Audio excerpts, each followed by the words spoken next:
What's happening, everybody? Welcome back to the channel. If it is the first time you're touching down on this channel, welcome to Small Feet Big Heat. We talk sneakers, we talk streetwear, and everything in between. Today is going to be a little bit of a switch up from the normal. I don't usually talk gear on this channel, but when I decided to upgrade my camera, I did a lot of research. I watched a lot of videos, read a lot of blogs and articles, and a lot of that information was very useful. There's a lot of good information out there about a lot of these cameras, but what I felt was missing was a content creator's perspective specifically. Someone whose daily use of the camera and level of experience was closer to mine than that of a photographer, videographer, tech reviewer, because I feel like the perspectives are very different. I'm of course going to talk about my first impressions of the Sony A6700, but afterwards I also want to talk a little bit about why I chose the Sony A6700 out of all of the other cameras on the marketplace right now, all of the cameras that are marketed as the best camera for content creators, why I chose the Sony A6700. Then I'll probably end the video by talking about why I decided to upgrade from my current camera, which is the Canon M50 that I'm filming on right now, to the Sony A6700, because I know a lot of content creators out there that might come across this video. You might be wondering, should I buy a camera at all if it's your first time buying a camera, making that investment?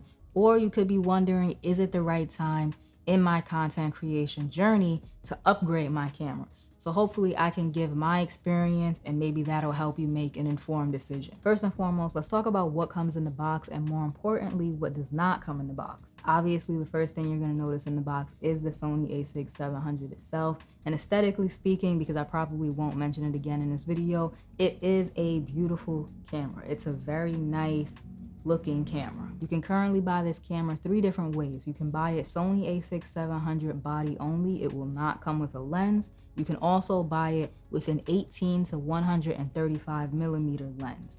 I chose not to go with that lens because I don't think that I would ever use the really zoomed in capabilities of that lens, and the 16 to 50 millimeter kit lens option was the best option for me. So that's the one that I went with. Also inside the box is a battery, the viewfinder it looks like, and a Sony Alpha branded neck strap. Now what you should notice is that there is no battery charger, there is no USB Type-C cable, there is no SD card. So if you're planning on picking this up and you expect to shoot straight out of the box, that's not gonna happen unless you go on Amazon and maybe pick up one of those bundles where you'll get a lot of those accessories included, because they do not come with the Sony A6700 straight out of the box. I will say that is a little bit disappointing considering that other Sony cameras do come with battery chargers or at least USB Type-C cable. Unless you have an extra Sony battery charger lying around or a USB Type-C cable that you would feel comfortable connecting to your brand new camera, I would highly suggest that you buy it as a bundle. Link down below in the description of this video, you'll find my Amazon storefront. I'll put the Sony A6700 bundle in there in case y'all want to check it out. First impressions, size matters. I wanted a small and lightweight camera. Most of my content is filmed with the camera sitting a few feet away from me on a tripod, but it was really important for me to have something that was easy to move around, easy to take outside with me, because when I'm outdoors, I shoot a lot with my iPhone. I think everybody does. It's easy, it's convenient, but I want to rely less on my iPhone and more on my camera. I want to be able to use my phone as a phone and my camera as a dedicated content creating camera. So when looking for a camera, I was looking for compact in size, but I didn't want to sacrifice on specs, and I found that happy medium with the Sony A6700. This feels really good in my hand, and it's not big enough to be obnoxious or attention drawing if I do decide to take it outside and shoot with it. It feels comfortable, and that's exactly what I wanted. A huge deal breaker for me when I was researching cameras was the screen. I needed a flip out screen. That was one of my non-negotiables, and here's why. The flip out screen is not just for vloggers. It's not just for people who film content like this. It's not. If I'm getting a very high up shot or a very low shot, the flip out screen means that I don't have to get up on my tippy toes. I don't have to hunch over, bend my body awkwardly in order to see my shot.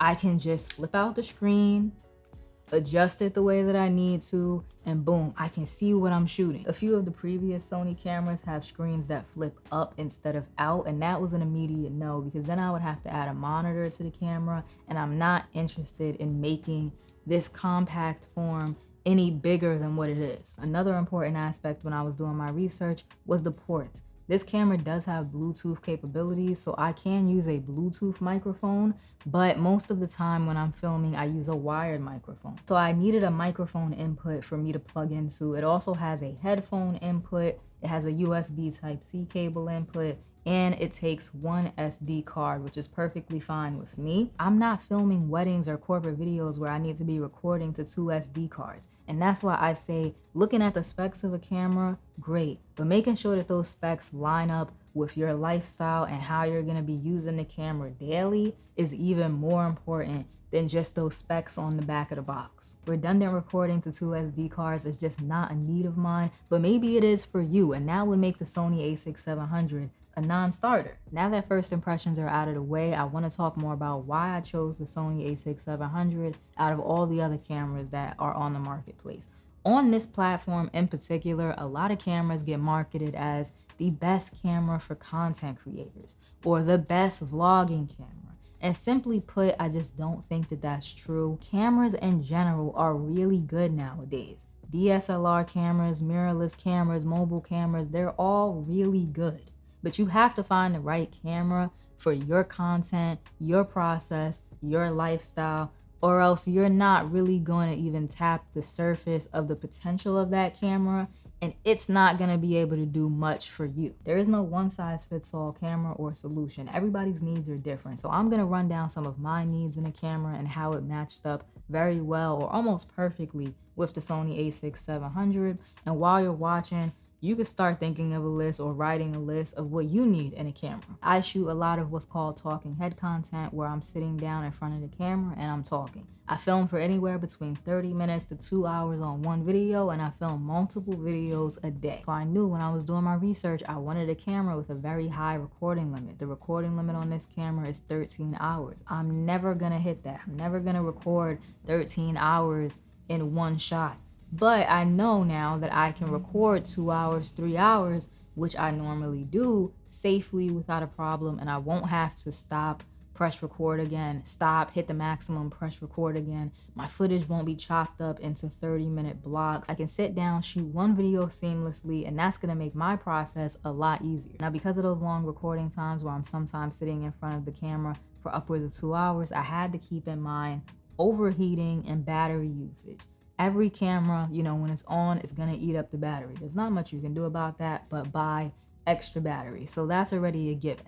But overheating, you wanna make sure that you pick a camera that can keep up with you. It's not enough to know XYZ camera has an overheating problem. What exactly does that mean? Does it mean that if you shoot in 4K, 60 frames per second for a half hour, it's gonna overheat? Does it mean that if you film in 4K at 120 frames per second for 16 minutes, it's gonna overheat? Are you doing either of those things at all? When it comes to things like overheating, you wanna kind of sit and do some reflection and match up the camera's specifics. What exactly can this camera do? What pushes it to its limits with what your filming days look like? I don't film in 4K a lot. Most of my content is shot in 1080p. Maybe all you film is in 4K. And so you need a camera that's gonna be able to keep up with you and not overheat when you're filming in 4K for an extended period of time. Podcasting and streaming was also really important to me, and the Sony A6700 can be used as a USB webcam, which means I can plug this straight into my MacBook and have a webcam. Nothing else is needed. No extra software, no capture card. I film a lot of my content solo. I'm a one-woman show, which means I was really interested in the Sony AI auto tracking, which will track the subject throughout the frame, and it will look like someone is following you with the camera. I was very, very excited about that feature. Now, does that mean that the feature has to work perfectly every time? Am I expecting the feature to work perfectly? No. It's a newer feature to cameras in general, so I'm not expecting it to work perfectly, but I know the more I learn the feature, the more I play around with it, it can help me get some more interesting shots than if I didn't have the feature at all. Autofocus was also very important to me. Now, of course, most cameras, 99% of cameras have autofocus, but I wanted snappy, crisp, very clean autofocus that I know I can get from the Sony A6700. Another reason, and probably one of the bigger reasons that I chose the A6700, is that I wanted a camera I could learn and grow with. I'm not a photographer, I'm not a videographer, but I do think that photography and videography are muscles that content creators and creators in general should strengthen and learn to flex, because they can only better your content. I mentioned earlier that I bought this camera with a 15 to 60mm lens, and that's just one kit lens. Down the line, if I decide to start researching camera lenses, camera glass, I can learn more and maybe acquire a different lens that will give my videos a different look, a different perspective. With this camera, I also have the option to shoot my footage in S-Log3. That will open up the opportunity for me to learn color grading and maybe learn how to color grade my footage if I want to down the line. There's a lot of different things that I can learn, and the Sony A6700 will aid me in getting there with all the features that I have available. As excited as I am, now that I have the camera, the testing process and making sure it's the right fit for me does not just end. I'm gonna be putting this camera through the paces for the next week. Specifically, I'm looking at picture quality. I'm making sure I keep an eye on the overheating. I'm testing the onboard microphone, even though I'm not really gonna use it that much. I'm looking for any red flags, any malfunction messages, any memory SD card malfunctions. I'm looking for all of that stuff that could signal an issue. I'm gonna be using the camera and note-taking for a while, and you should too. If you buy a camera, if you make the investment, pay attention in those early days to how the camera acts. There are such things as just faulty product, and you might have to send it back and get a brand new one. There might be, you know, just issues. If you're renting a camera, maybe you notice something is wrong with it, you need to swap it out for another one.